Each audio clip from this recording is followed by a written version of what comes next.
Dans un village pittoresque niché au creux des montagnes, vivait une jeune fille nommée Amélie. Depuis son plus jeune âge, Amélie rêvait de devenir une grande musicienne.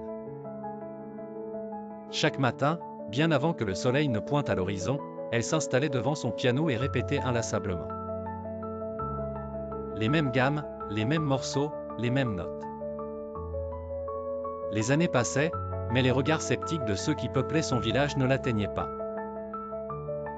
Pour eux, ses efforts semblaient vains, enterrés dans la banalité du quotidien. Tu devrais te concentrer sur quelque chose de plus réaliste, Amélie, lui disait-on souvent. Mais Amélie avait un secret, une flamme inextinguible, une détermination aussi dure que le roc. Lorsqu'elle souffrait, elle jouait encore plus fort. Lorsqu'elle échouait, elle recommençait avec plus de passion.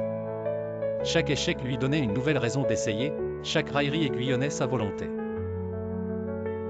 Un hiver particulièrement rude, tandis que la neige ensevelissait le village, une opportunité inattendue se présenta, un concours de musique réunissant des talents de toute la région.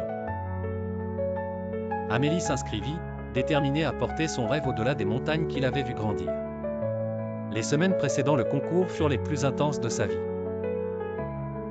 Jour et nuit, elle jouait, peaufinant chaque note, chaque nuance, chaque émotion.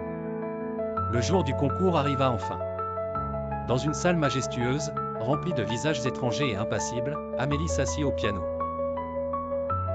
Ses mains tremblaient légèrement, mais son cœur était en paix. Elle ferma les yeux, se souvenant de chaque matin où elle avait joué seule avec son rêve comme seul auditeur. Lorsque ses doigts touchèrent les premières touches, le silence devint musique, la peur se changea en mélodie. À la fin de sa performance, un silence pesant emplit la salle. Puis, un tonnerre d'applaudissements éclata, réveillant ses sens engourdis. Ce moment-là, Amélie sut qu'elle avait franchi un cap, ce n'était plus seulement son rêve, c'était sa réalité. En regardant les montagnes enneigées par la fenêtre, elle sourit. Elle avait puisé en elle la force de persévérer et aujourd'hui, elle en voyait le fruit. La persévérance, pensa-t-elle, est la clé de tous les succès.